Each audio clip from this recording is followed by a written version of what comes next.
So recently I posted about one of the craziest births I've attended and how I attended 2 of the craziest births within 24 hours. So this is part 2 of that series, I guess. Not really series, whatever. So the day after I just experienced the crazy car shit show birth, another mom went into labor. So first time mom, pretty mellow, calm. I go over check on her. She's doing great. Early labor. So I leave. I come back a couple hours later. It was one of the most unusual births I had attended, specifically because this mom just like laid on her bed in the same position the whole time. You could barely tell when she was having a contraction. Like maybe she was having like a vivid dream, but hardly even batting an eyelash, honestly. Handles labor like a champ. Cool. So throughout the day, she just continues to kind of labor like this, doing great. And toward the evening, she is 10 centimeters, but she is just not feeling the urge to push. So we just, rest a little bit, try changing positions, try eating for a couple hours. A couple hours goes by and still like no urge to push. Contractions are coming, but like nothing's going on.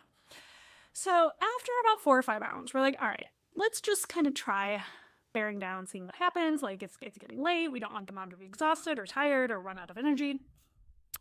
So we decided to do some directed pushing, which is not uncommon for first-time moms, and this mom totally was cool with it. She wanted some direction. She just wasn't trusting her body, didn't know what was going on.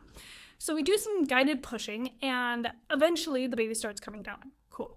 As the baby is coming, we realize the baby is being born in the sack of water and cool. Okay, that's beautiful, how magical, sweet. Once this baby comes and is fully born, it is not making any effort to breathe.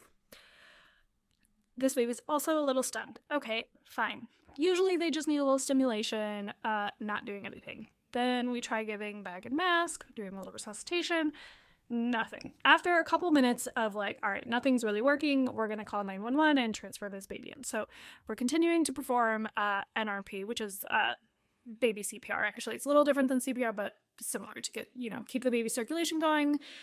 We could get their heart rate up, but they just were not making any effort. Now, the thing I did not mention in the story is it was in a large city on a Saturday night, and this mom just so happened to live in the club district of this town.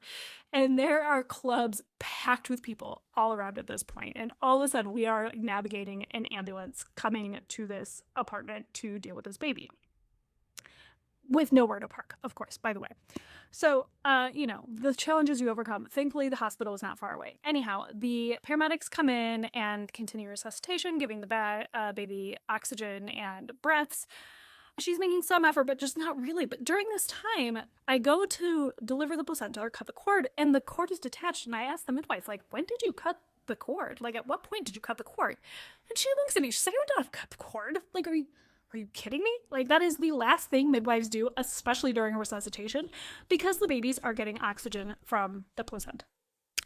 And then we realized exactly what had happened, is this baby had a very short cord that must have snapped during the birth and prevented the baby from getting that oxygen during those last few moments, and explained why the baby was having a hard time coming around. But thankfully, we sent the baby in, and the baby needed a little bit extra help breathing for the first 24 hours and some extra fluid because their blood volume was low. But that baby is fine and well to this day.